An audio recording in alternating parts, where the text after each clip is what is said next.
नमस्कार दोस्तों।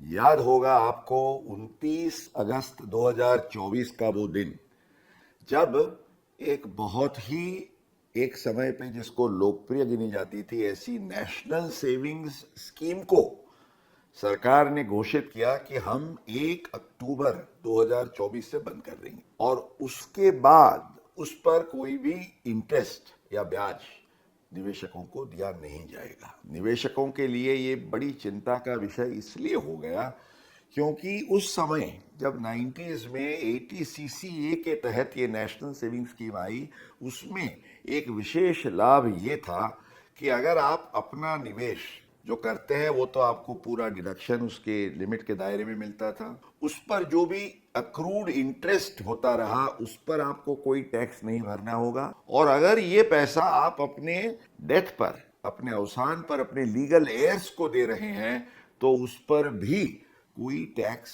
नहीं लगेगा। इसलिए almost like a life insurance policy सब लोगों ने इसको पकड़ के रखा था।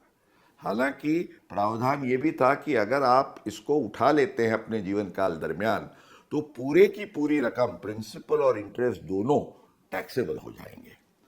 अब बात ये हुई कि सबको ये लगा कि अब ये टैक्स लग जाएगा तो एक साथ इतनी बड़ी रकम पर हमें कितनी बड़ी लायबिलिटी आ जाएगी 30% के टैक्स रेट के हिसाब से, और अगर हमने उठाया नहीं तो इंटरेस्ट नहीं मिलेगा।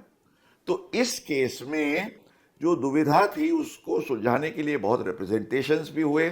फॉर्चुनेटली बजट 2025 में वित्त मंत्री ने एक अच्छा प्रावधान अनाउंस किया और वो ये था कि एक एटीसीसीए में प्रोविजो को इंट्रोड्यूस करके उन्होंने ये कहा कि अगर आप 2024 की 29 अगस्त के बाद विड्रॉल करते हैं तो इस विड्रॉल पर कोई भी टैक्स नहीं रहेगा, प्रिंसिपल और इंटरेस्ट दोनों पर। केवल एक ही राइडर ये था कि आपका स्टेटस, इन्वेस्टर का स्टेटस इंडिविजुअल होना चाहिए। और इसके समकक्ष उन्होंने 1 अप्रैल 2025 से सेक्शन 194 में भी टीडीएस के प्रावधान में रिलीफ दे दी। तो इस पर काफी कंफ्यूजन चल रहा है, इसलिए ये स्पष्ट कर दें कि 29 अगस्त 2024 के बाद आपने एनएसएस का जो भी विड्रॉल प्रिंसिपल या इंटरेस्ट का किया है that will be completely tax free.